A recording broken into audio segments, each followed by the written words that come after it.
ഹരേ കൃഷ്ണ, രാധേ രാധേ. ഇന്ന് ഉണ്ണിക്കണ്ണൻ ഒരു പ്രത്യേക കഥയാണ് പറഞ്ഞു തരുന്നത്. പണ്ട് ബ്രിട്ടീഷുകാർ ഇന്ത്യ ഭരിച്ചിരുന്ന കാലം അരവിന്ദ ഘോഷ് എന്ന വിപ്ലവ സ്വാതന്ത്ര്യ സമര സേനാനിയെ ആലിപ്പൂർ തടവറയ്ക്കുള്ളിൽ ഏകാന്തവാസത്തിനായി വിധിച്ചിരിക്കുന്നു. വിപ്ലവാത്മക ചിന്തകളും ധ്യാനവുമായി തടവറയ്ക്കുള്ളിൽ കഴിയുന്ന അരവിന്ദ ഘോഷിന് ഒരു നാൾ ഭഗവാൻ ശ്രീകൃഷ്ണൻ ദർശനമരുളുന്നു. അതൊരു പ്രത്യക്ഷ ദർശനമായിരുന്നില്ല, ഒരു ഊർജമായി അദ്ദേഹത്തിൽ നിറയുകയായിരുന്നു ആ ദർശനം.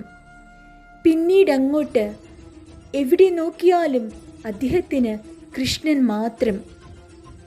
ജയിലറാവട്ടെ, അന്തേവാസികളാകട്ടെ, ആരുമാവട്ടെ, അദ്ദേഹത്തിന് ഭഗവാൻ ശ്രീകൃഷ്ണനെ മാത്രമേ അവരിൽ കാണാൻ കഴിയുന്നുള്ളൂ. ആ ഒരൊറ്റ ദർശനം ആ സ്വാതന്ത്ര്യ സമര സേനാനിയെ മഹർഷി അരവിന്ദ ഘോഷ് എന്ന ഒരു ആത്മീയ യാത്രയുടെ തുടക്കത്തിലേക്കുള്ള വാതായനങ്ങളായിരുന്നു. പിന്നീടങ്ങോട്ട് കൃഷ്ണദർശനവുമായി മഹർഷി അരവിന്ദ ഘോഷിൻ്റെ യാത്ര തുടങ്ങുന്നു. നമുക്കാർക്കും ഒന്നും അറിയില്ല ഉണ്ണിക്കണ്ണൻ്റെ ഉദ്ദേശങ്ങൾ.